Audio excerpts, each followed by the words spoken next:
Guys, watch the live stream. We're gonna make some burgers and some top ramen noodles, beef style. Make some top ramen, beef,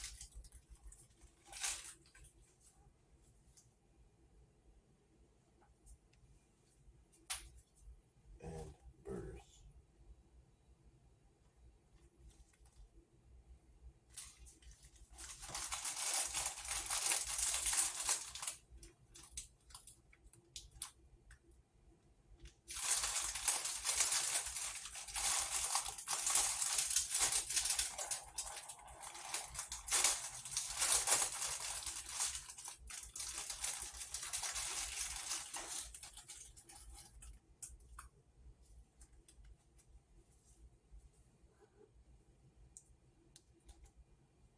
Stupid cat, where are you coming from?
Yeah, a little bit of cheese. For the ramen.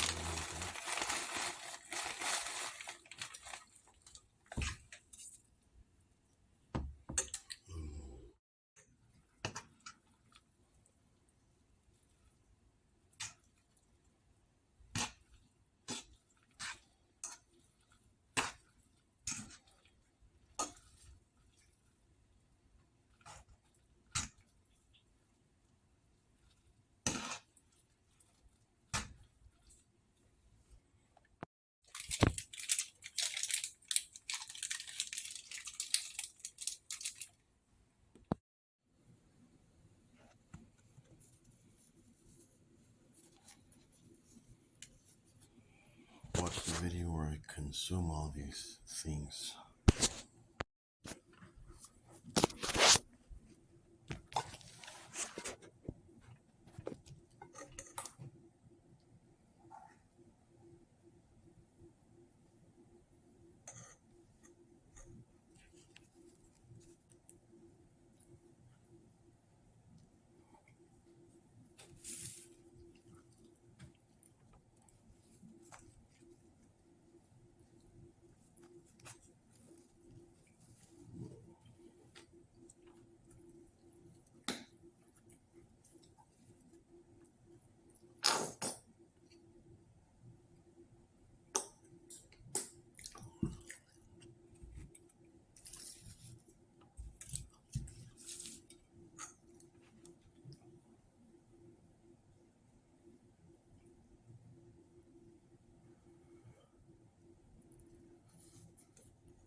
I'm sorry?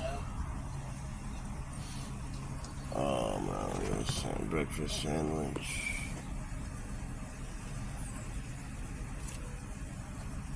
2 for $5. Can I get a 2 for $4?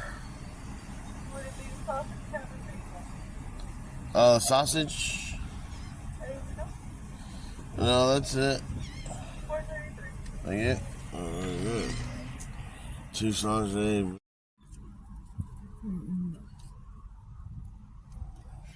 Let's go. Burger bean. Burger bean.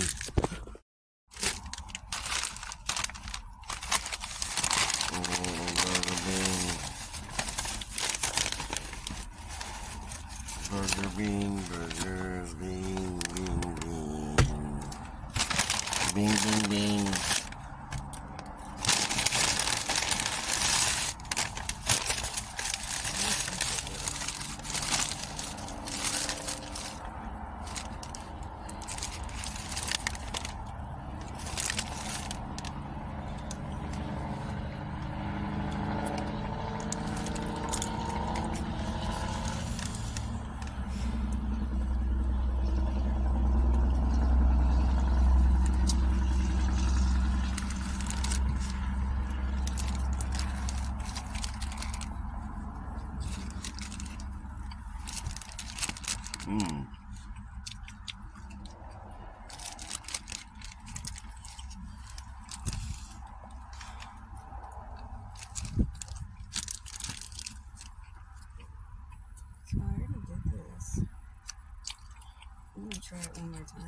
Let's tell you what weight this has. Mm.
Screening process details.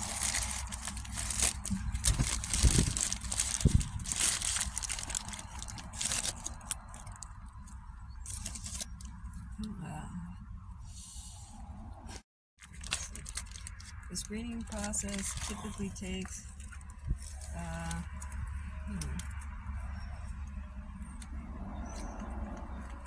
okay.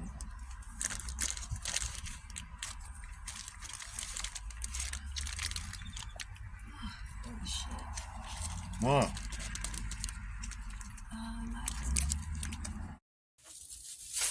Can you open that over? Oh. That's all there is? What is this? Meat to cook there. Oh.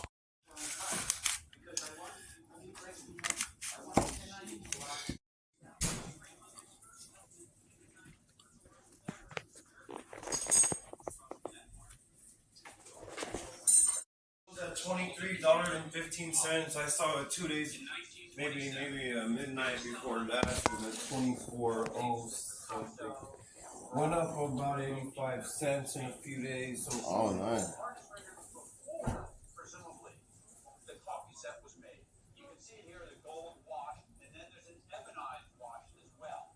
And it's to give it dramatic light changes you can see here in the course of the day. It's arguably the most magnificent, most important 20th century piece of metalwork in America. Wow. The finished set is now in the Rhode Island School of Design.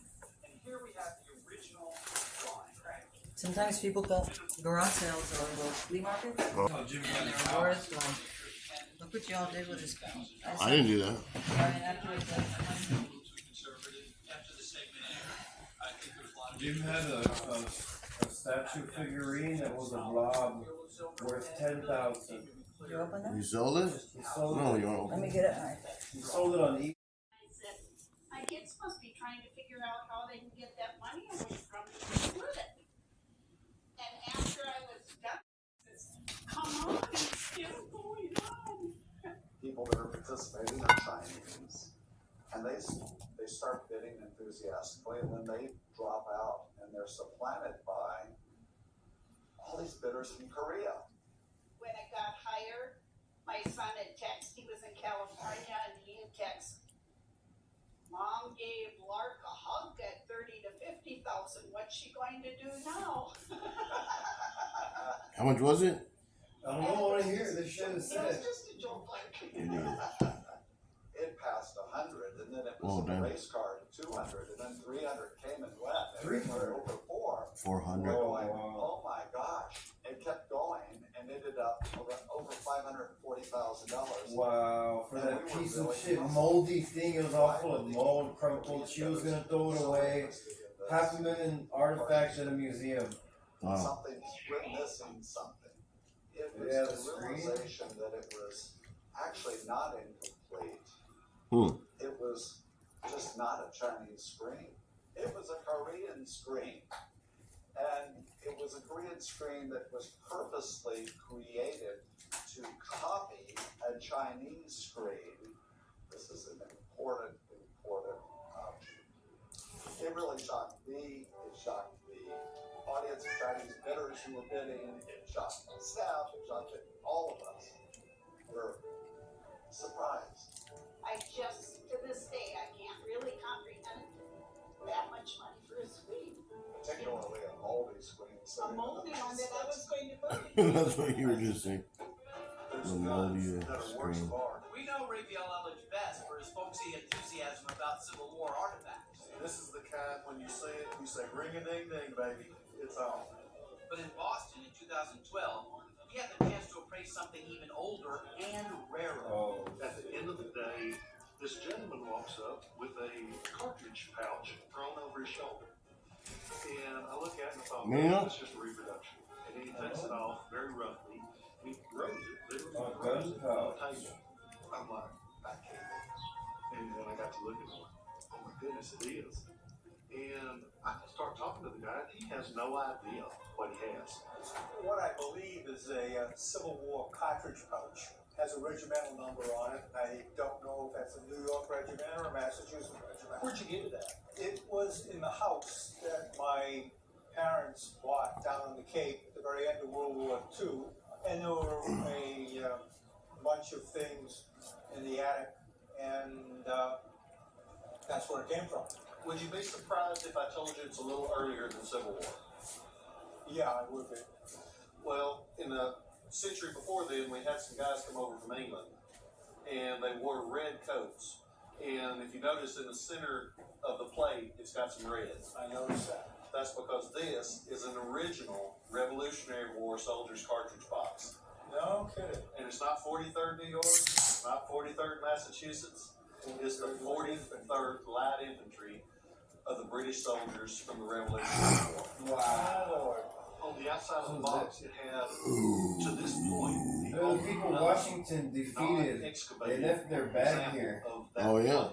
And the plate says 43rd. Oh, no. He's saying that's the only bag that they have not in existence, The British. that have not come out of the ground, that's just been in someone's attic They the were whole time. not only in Oh, Boston, damn. they were at the Battle of Oh. Bunker Hill. Yes. They were at the Battle of Lexington. Yes.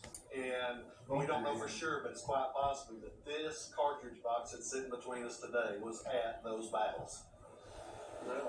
I found out later that the box was probably made just a little bit after Bunker Hill, but it could have been at Yorktown.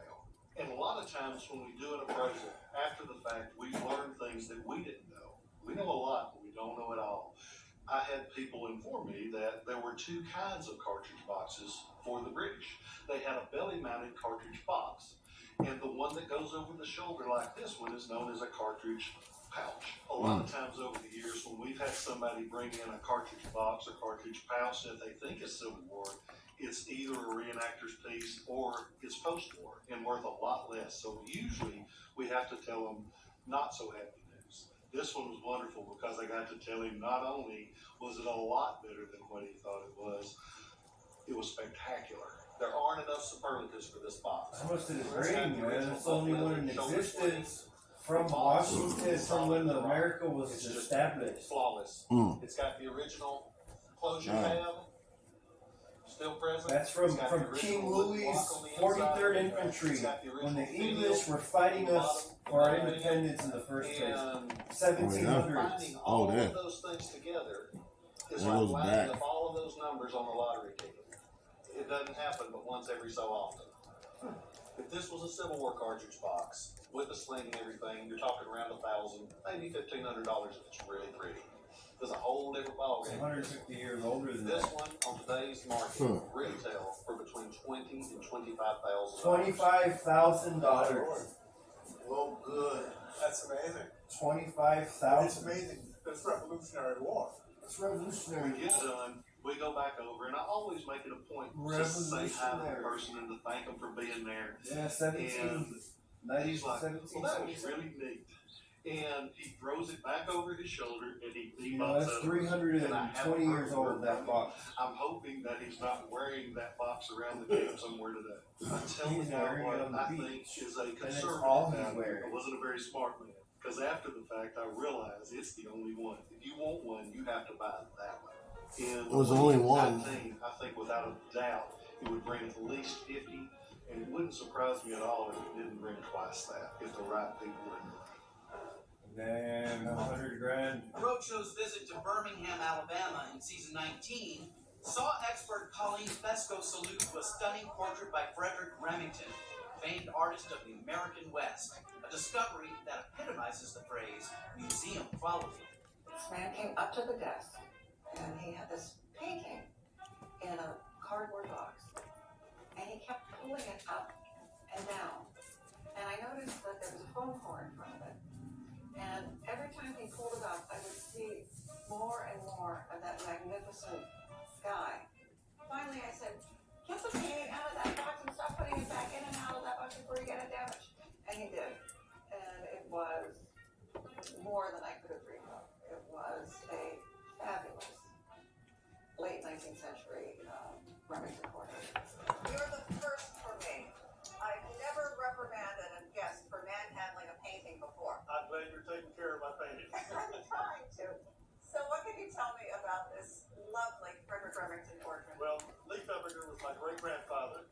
That is this gentleman. This is this gentleman. Yes. And he was a friend of Frederick Remington, who in 1896 painted his portrait as part of a military series in El Paso. And he was captain in the infantry. Yes. As you know, Frederick Remington is one of the most important Western artists of the turn of the century. He didn't have a tremendous amount of training, but a natural instinct for the vitality and the style of the West. And this portrait is a terrific example of that. It also comes with this letter from Remington to your great-grandfather. The letter was Remington speaking to the sitter and how much he enjoyed their time together. And there was a lot of meat in it, which is really what he wants. There was no anonymity to it at all. It was personal for Remington and it was personal for the sitter. When Remington died, and I think people will be surprised that he died in his mid-40s from a appendix operation that didn't go well. When he died, this painting was in his home in upstate New York. His home and studio in upstate New York became the Frederick Remington Museum. And the family of the sitter tracked down the painting to be there. And they went to the museum and said, you know, hey, this is our we would really love to have this painting. The family came into negotiations with the group and in the late 1940s were able to get the painting. Now, you had this appraised a while ago, correct? I did. And what was the value at that It was point? in 1960s, and the value was $7,500. Well, the years have been kind to you and Frederick Remington. The letter itself is worth probably about $2,000. Yeah, he really is an iconic figure in American painting. And this piece with the very dashing figure, the beautiful shadow, the abstracted landscape behind, is really a wonderful example of Remington's work at the turn of the century. And this piece together with the letter would be something that I would value at auction between $600,000 Oh, shit. and $800,000. I was hoping I would be wildly exuberant. I am. That's $1 million painting And belongs in for the museum. insurance at in excess of $800,000. My goodness. In excess of It was $800,000. valuable. I think he may have been thinking around $30,000, $30,000, but not that level. I can only speculate that he came home, told his family what it's worth, and they said, get it out of here. Because something like that is subject to any sort of mayhem in a private home. Yeah. And it's much safer in a museum. He had the painting restored, professionally restored, and it's now in the Birmingham, Alabama Museum for everyone to see. The market has gone up for Western art, and the market is still very strong for Remington. How much did he sell it to them And for? in today's market in 2019, I would value the painting between $800,000 and $1.2 billion. Yeah, so just give me $1 million. Remington is almost a Yeah. household name. He John probably Lennon sold it for certainly something is. stupid, And like collectors everywhere will 800,000, enjoy three quarters of a million. The museum will buy it from you, or? They'll come find you and make you get it. Oh. There's some weirder cases where, oh, okay, you know them handbags of the gods? You know them, have you ever heard of the handbags of the gods? There's all these pictures where all the,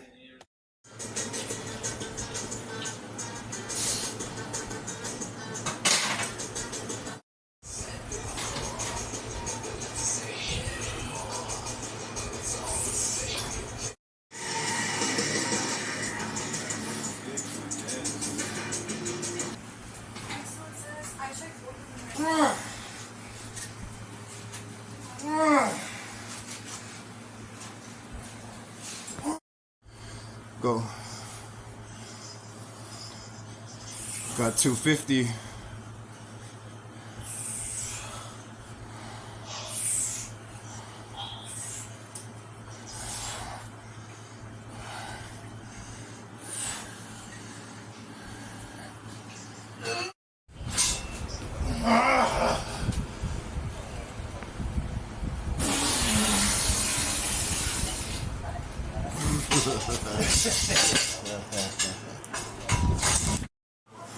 I can't. Go.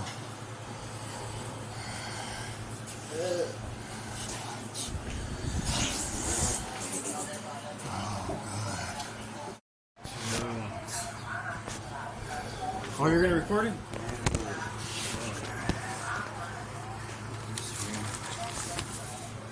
Just lean it on the paper. Let the paper fold the paper, and then the paper props it up. No?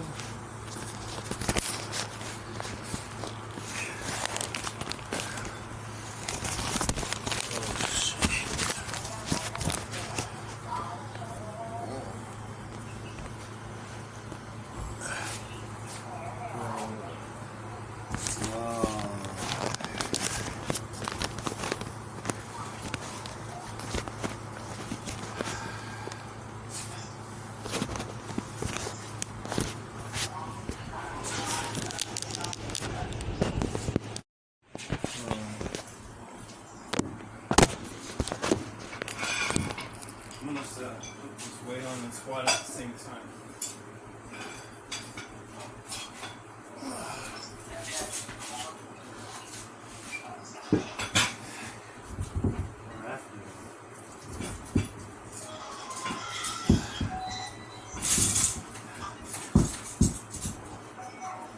Oh, I need it. More weight or what? I'm gonna step on. Oh. Snap.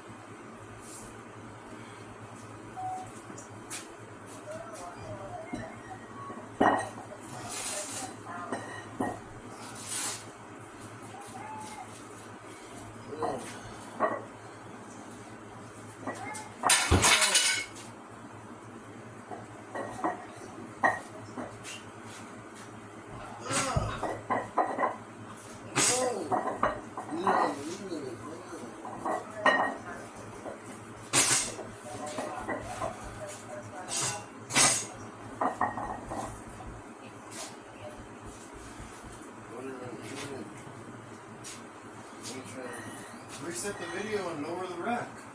I'll lower it or what?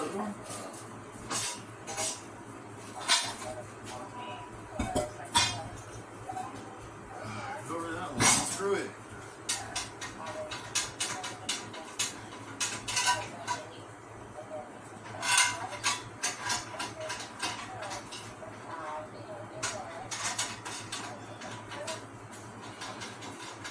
One down.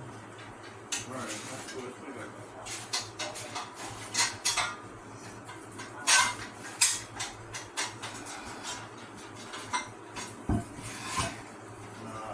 That's what's hard is like this side. Just grab it with that side off.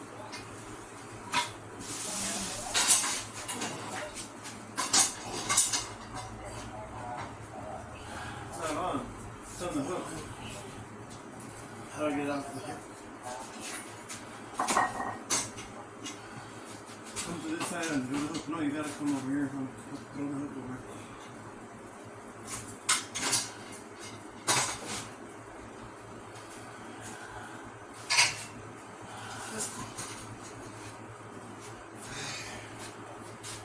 Look at those weights.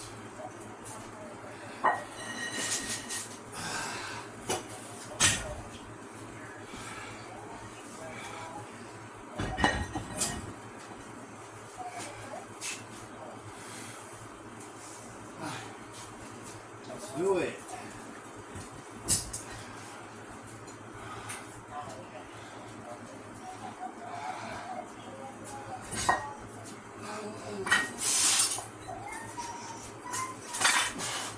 Ah!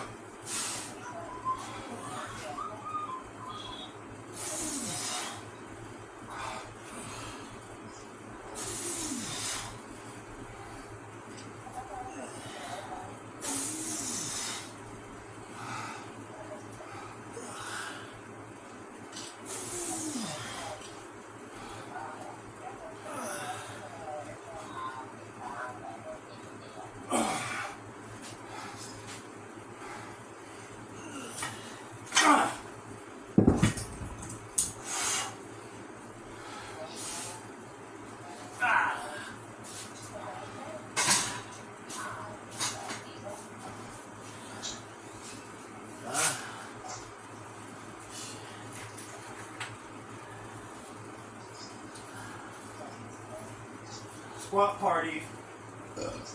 That's the title of the video. SpaceX. It sounds stupid. It sounds like something that will be in the old school Star Treks.